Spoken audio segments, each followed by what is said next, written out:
Mirasee.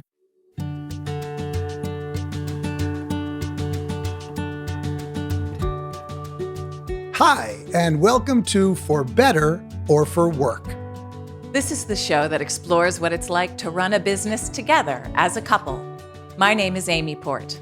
And I'm Michael Port. Together, Amy and I run a business called Heroic Public Speaking, where we help speakers change the way people think, feel, and act, not just from the stage, but in all aspects of their life. And today, we're here to listen to and react to Danny Iny and Bhoomi Pathak's conversation about how do we decide who does what? Decisions.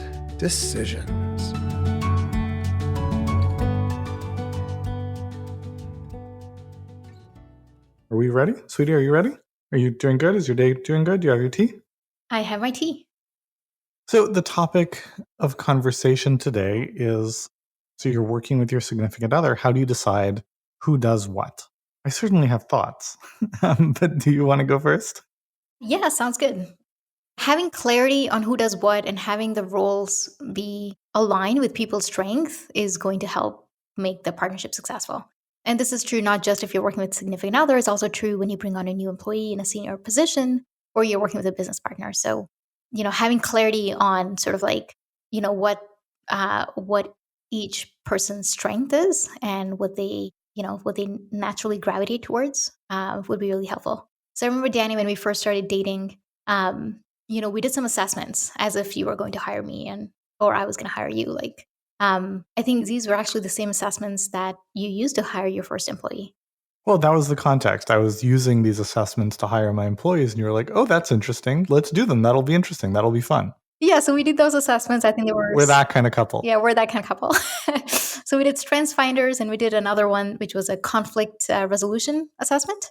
And then we compared notes, right? We kind of looked it over each other's results, and we shared what resonated with us and what that might mean in terms of pitfalls for our relationship. So this was really like at the beginning when we had just first started dating. So, but that said, there are actual good assessments that you can do in a professional context as well. So, strengths finders is one that we recommend to kind of get a sense of what needs to be done and who's the best person to do these responsibilities. And that's important too. Like, you don't want to structure tasks. You want to have people owning responsibilities. So, you can make a list of all the areas that need to be managed within a business. And then you can have, based on interest, based on experience, based on strengths, you want to figure out who would be the best person to lead each area. Well, I mean, in a lot of ways, it's funny because, you're describing essentially what one should always do when hiring someone. Yeah. Right. And exactly. I think part of the challenge is that it feels like a different beast when you're bringing on and working with your spouse or with your significant other. And so we forget all the best practices that we already know. So I think that's the first piece of advice. Just, pretend they're not your spouse and think about how you would approach it then. And your instincts are probably going to guide you in the right direction. Yeah, that's such a great point because, there's a way in which you're used to interacting with that person outside of work. And so when you start talking about work conversations, you need to be mindful of shifting into sort of like a professional or a professional dynamic, because otherwise it's not going to serve you. And one of the ways in which you can do that, really applicable to roles, is using sort of the best practices that we already know when it comes to, hiring people and managing them and all that stuff. Did you find it hard to shift into a professional dynamic when we started working together? Oh, so long ago. So it wasn't just hard then. It's still hard now sometimes, right? Not that I don't know how to do it, but we are partners in life. We're, you're my spouse, you're my wife. We're co-parents, we're co-leaders of a household, etc. We're two adults who make decisions together. And that's a partnership. And in a marriage, at least the way we have a marriage, there isn't a senior partner. There isn't a person who's ultimately in charge. And that's not how it is with work, right? We were very clear about this when we started working together. This is my company. I'm the CEO. It's ultimately my decision. And I think that's an important dynamic. I don't think companies can be led by committee.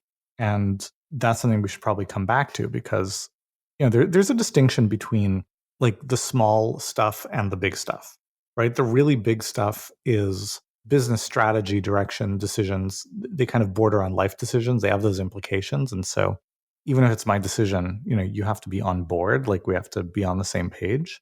And I think anyway, it's good leadership. Like, yes, the CEO can always say, look, ultimately it's my decision. I'm putting my foot down, but you only get to do that so many times before people are like, well, okay, fine, but I think I'm going to work somewhere else. So you can't really abuse that card.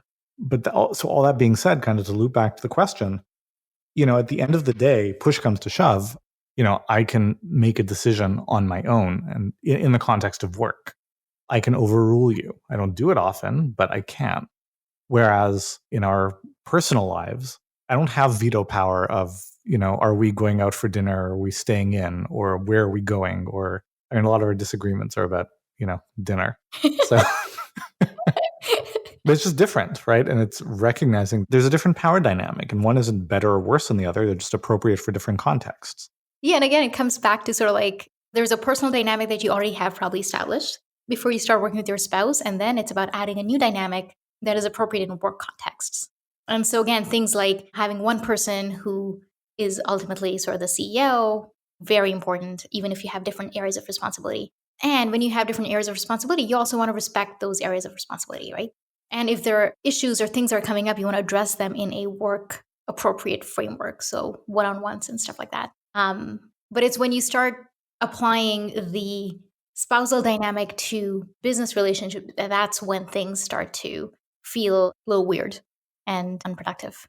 And this just gets magnified once you have more people working with you. But even if it's just the two of you, you want to be mindful of that as well. So, but the original question or topic of this conversation was around who does what. So but I think it's a direct tie-in. It's really important because determining who does what in a way that makes sense, and yes, we should actually talk about that because we're dancing around the issue a little bit, but it's really important because it creates clarity around why someone is in charge of something, right? Whether it's just you and your spouse working together, or especially as a team gets larger, right? It creates a lot of squishiness and ambiguity if people feel like, I have to listen to Bhoomi, but, why? Not because she's in charge of this thing or she is in charge of that division or whatever, but because she's the boss's wife. Yeah.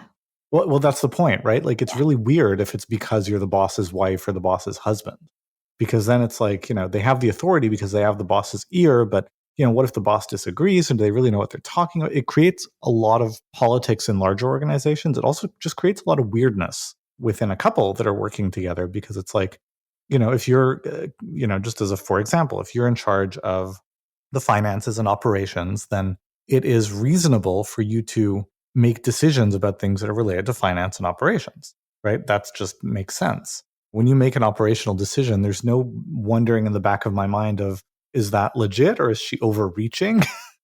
Right? It's like, no, of course she should be making these decisions. And this is something that we kind of struggled, is maybe not the right word, but we dealt with for sure when we started working together. I think from my perspective, it was like, oh, I'm coming in as a business partner. And so I want to, at least initially, like I wanted to be, not necessarily make decisions, but be brought into all the things or decisions we're making in terms of marketing or sales or. Well, I think this was not just a challenge initially. This was a challenge for a long time. Yeah, fair enough. And I think from your perspective, because you've been used to doing things a certain way and you were kind of taking stuff away that you were used to doing, and I was taking over, I think there was a little bit of like adaptation there as well in terms of like you not needing to micromanage or, have too much oversight, which would not have been healthy. How do you mean? Well, in terms of, different projects that I had taken on and stuff, like there was a little bit of letting go that you had to do as well. Because I was in the very early days. Yes. Yeah, in the very early days. So anyway, this is like, if you've never worked together, like this is definitely something that you're going to have to be mindful of in the first few weeks as you settle into this dynamic. And a lot of it comes down to expectations. And I think once we made sort of the expectation clear in terms of the responsibilities, as well as, there being one CEO in the company, then I think, at least for me, things started to feel less sort of ambiguous and just, okay, I get it now. That makes sense. And then moving ahead with like what was, or to be a more productive dynamic. Yeah. So looping back to where this conversation started, which is how do you decide who does what? I think when, anybody, but especially a significant other comes into a business, it's usually for one of two reasons. Either, there's too much to do and, we need the extra, arms and hands and eyes and brain to do stuff. or there's a new thing that we want to take on, a project, an initiative that requires labor and leadership. And either of those can be good. I mean, the nature of being a startup founder or early employee is, you're the chief executive officer and the chief garbage taker outer, right? You do everything, and that's totally fine. It's appropriate for someone else coming in at that senior level to do that as well. But I do think it's important that a job description not just be miscellaneous forever, because there is the risk of someone essentially becoming the garbage disposal of all the crappy tasks that nobody else wants to do. And that's not meaningful. That's not fulfilling. That's often frustrating and thankless to some degree. That's just not a recipe for long-term success. Yeah, I totally agree. Like something that's coming up for me is that when I came on board, there were a couple of projects that I took on initially. The financial management, which I did, but that wasn't 40 hours a week. So, sweetie, you had like a couple of projects that had been kind of sitting on the shelf that you're like, oh, wouldn't it be great if I could get to this? And so I ended up taking them on. And on the surface, like, yeah, I guess that probably makes sense because I had a certain skill set in terms of project management and, figuring things out and stuff. But these projects had like mixed results. Like I'm thinking Google Analytics and Productive Inbox and stuff. But like I don't know. Productive Inbox was later. We can talk about that if we want. I mean, the analytics project, I think, it showcases a lot of things, right? There was the fact that it was a very big, ambiguous project. There was that. There was a huge learning curve of how our industry works that took you a lot longer to climb than you were expecting, or than I was expecting, probably. That project was a total shit show. So again, it's important to have sort of like a good, job description, as Danny said. And there's going to be some sort of trial and error in terms of like, what's a good fit, what's not. So sometimes it may be super obvious. So, if Danny and I were to start a new company, at this point, we would know exactly who would do what.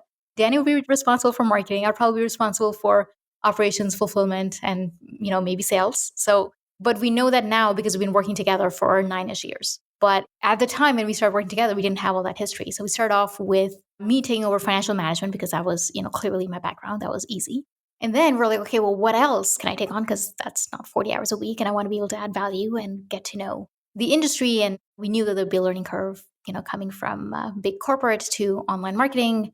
And so, but to be fair, I think that was part of the problem. You didn't expect there to be as much of a learning curve as there was. Yes, you were like, I know about business. I know how businesses work. I have an MBA, and I was like, oh, this is This is something I've heard from people in corporate often, which is like if they are used to working in big companies, they expect it's going to be the same thing or easier to work in a smaller company because, they work with a big company. So they've seen a lot and they know a lot. But anyway, so yes, I definitely had this idea that like, oh, I can, I understand business. I understand how, teams work and how marketing works and all that stuff. So, so yes, it was definitely, it took longer, but it was not a bad thing. I think it was fun. I was really excited about like, oh my gosh, I had no idea this is how it's done. And like, this is a whole new world. And then, I don't know, it was really interesting to like reflect back to the corporate experience and what the challenges were in the corporate environment, be like, oh, interesting solutions in terms of how we're doing things here.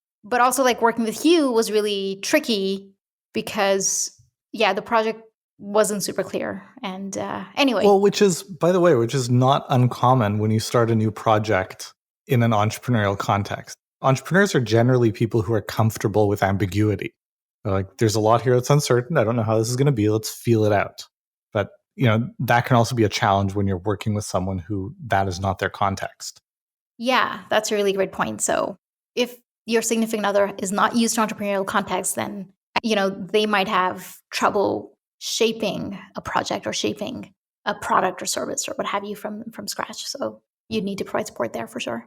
And also, just recognize that some people are better at starting and creating something from nothing, and some people are better at taking that and optimizing and scaling. I'm definitely much better at optimizing and scaling things that are already somewhat working than, figuring out from scratch how to make it work. So there are just some differences you want to be aware of and play to your strengths.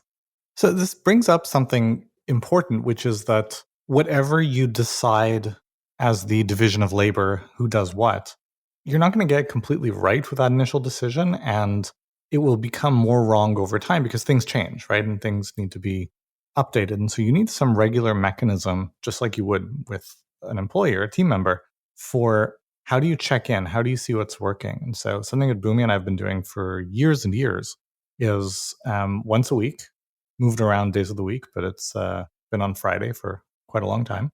We have a breakfast meeting. And this is like a work breakfast meeting. So not to say that we never, ever talk about anything outside of work, but like this is not a date night. We have our date night, which we're a little less consistent about sometimes as the weekends get busy.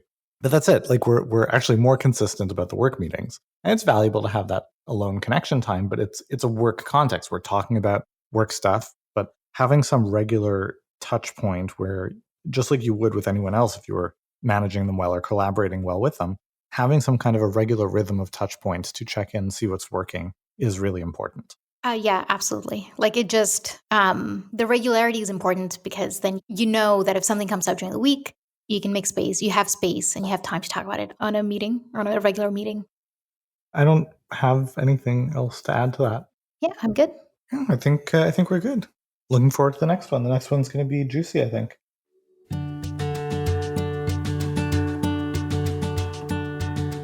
That was so Danny, the way he ended it. He's like, okay, I'm done. And that was it. You're like, okay, it's over. That was fun. I liked listening to them. And of course, Amy, you'll agree with me. They've got it all backwards. They're doing it wrong. And now we're going to explain how they should do it. Well, of course, we came into business partnership from a different direction than they did. They were already a married couple when they moved into business together. And you and I had been working together for years before we became a couple. So we already had some of those work roles, responsibilities, even rhythms and routines in place and well established. Now, certainly when you then bring a relationship of another sort into that mix, were there some adjustments early on? Yeah, I think there were. But in so many ways, some of those really important decisions about who plays what role at work and who has what responsibilities were already in place for us. Would you agree? I would agree, because I agree with everything that you say. Well, actually, yes, I would. And I want to mention something else first, then I'll go back to it. There was something that Danny said at one point. He said, well, I'm the CEO, so my decision is final. And we knew that from the beginning. And that's how it works, because that's what the role is. And then he inferred that, well, I wouldn't approach my decision-making process that way. Why would I not take Bhoomi's advice very seriously? Mm-hmm. And that struck me as important because I serve as the CEO as well. And we worked together for 2 years before we became a couple. But also what changed is Amy's role changed over time. So she became more and more influential in the organization over time as a result of learning more and more about the different functions of the business and developing specific skills based on her strengths. Whereas my role is pretty much the same as it was when we started. Would you agree? Yes. I think that piece that Danny shared about being the CEO, what he's addressing there is, okay, well, what are the titles? What's the role? What's the responsibility? But there's another piece to it, which is there is a partnership. And I'm not just talking about marriage, but business partnership. So regardless of what the roles are, we are still going to each other as sounding boards for those decisions. And sometimes that's more one direction than the other. But still, at the end of the day, as we talk about work things and what each of us have been handling during the day and solving during the day, we are looking to the other person as the partner, the business partner, not just talking to our husband or wife at the end of the day. And not just talking to somebody who holds a specific role in the company. So Amy handles all admissions into the program. She's in charge of that. And so when we're talking about business decisions, I don't only bring decisions that are related to admissions. I'm bringing everything that I'm working on to her to get her opinion because I want it and I need it. And I don't think I've ever made a decision that Amy didn't support before I made the decision. If there was something that I wanted to do and Amy thought we shouldn't do it, I would be crazy to do it because Amy's opinion is so valuable. I'd have to really work very, very hard I just don't think it's just not likely. I can't imagine that I would ever make a decision that Amy didn't agree with fundamentally. I mean, maybe it's like, well, I like the website to look a little like this versus this. I'm not talking about those kind of things. That's not a big deal, but big, important decisions all of that we make together, regardless of what our roles are. 100%. Yeah. I think that as you're making decisions as a couple to look at what do each of you bring that will make it uniquely you and uniquely your company that will by nature be differentiated from other companies who do the same thing is a really valuable way to bring partnership into the roles. Our work is unique in that both Amy and I have business functions that we are responsible for, but we also do a lot of teaching and presenting together. And so if you've ever tried to give a presentation with another person, you'll know it is one of the most challenging things you can do.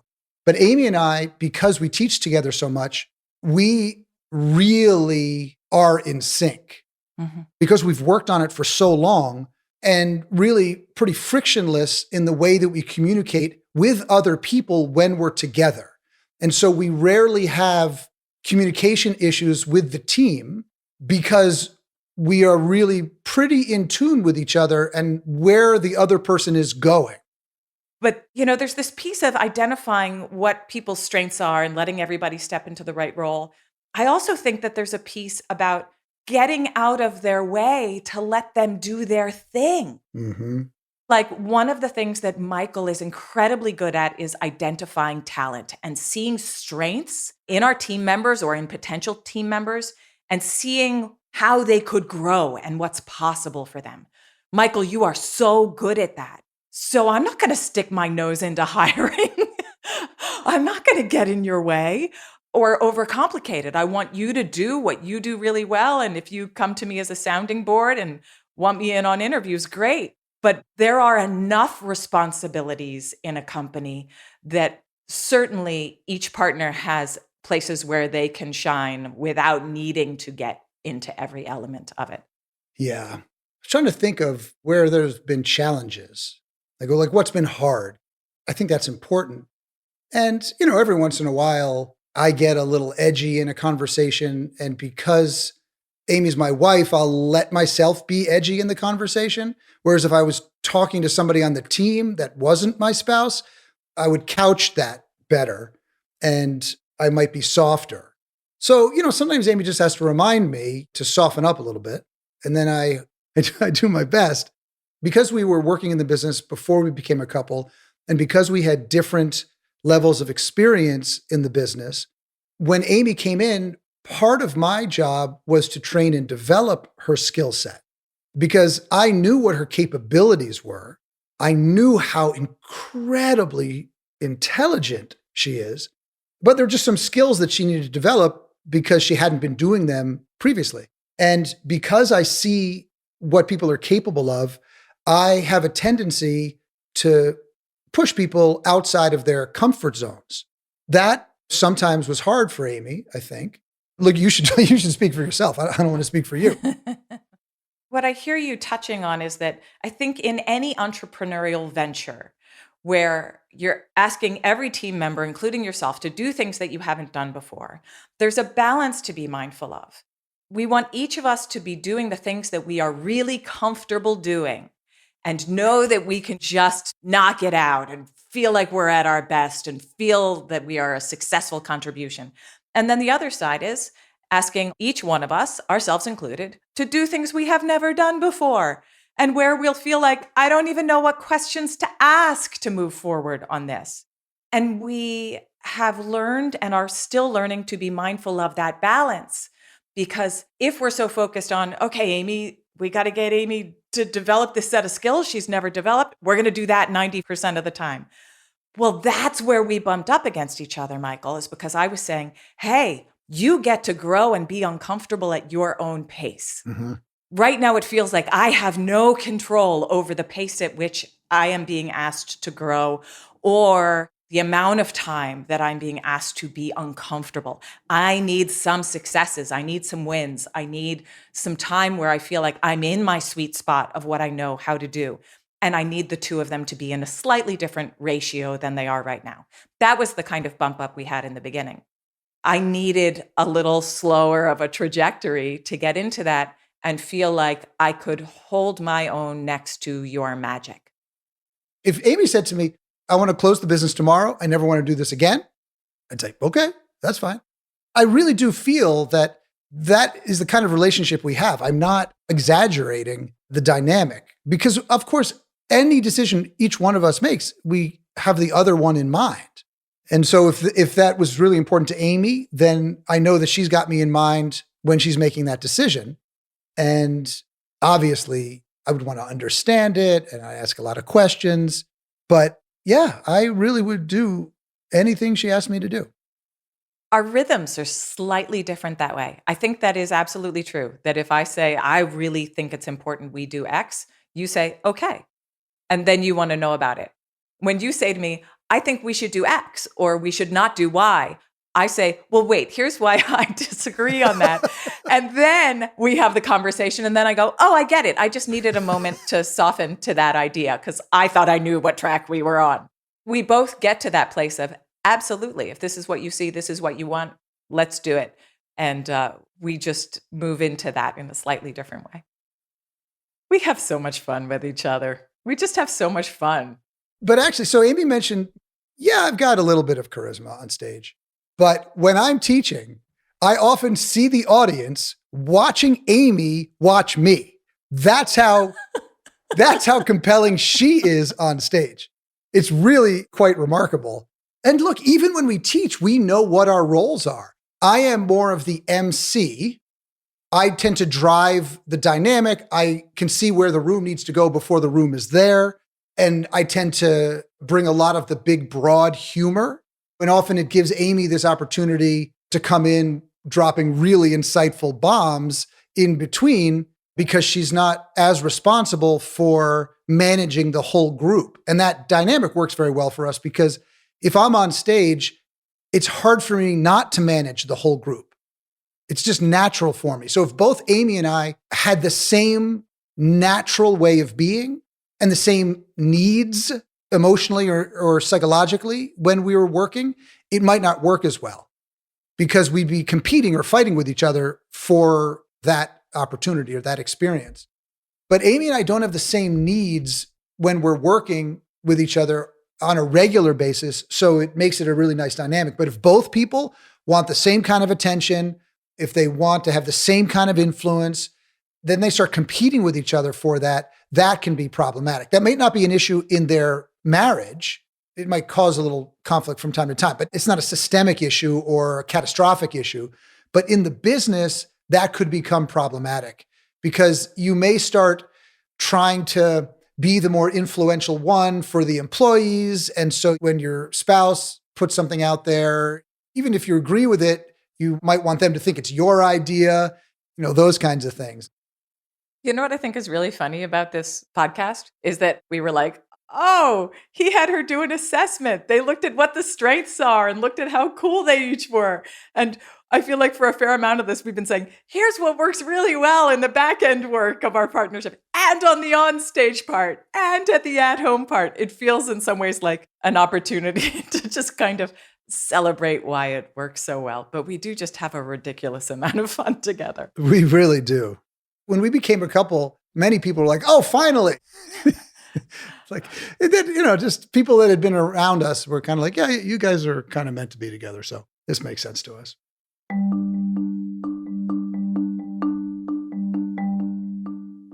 I suppose that means we're wrapped. Guess so. On to the credits? Yep. Thank you so much for listening to For Better or For Work. I'm Amy Port. And I'm Michael Port. You can find out more about us at heroicpublicspeaking.com. That's heroicpublicspeaking.com. For Better or For Work is part of the Mirasee FM podcast network. This episode was produced by Cynthia Lamb. Jeff Govertson and Nishi Lance put it together. Danny Eni is the executive producer. Post-production by Post Office Sound. If you liked the show, please follow it and leave a starred review. Thank you, and we'll see you next time.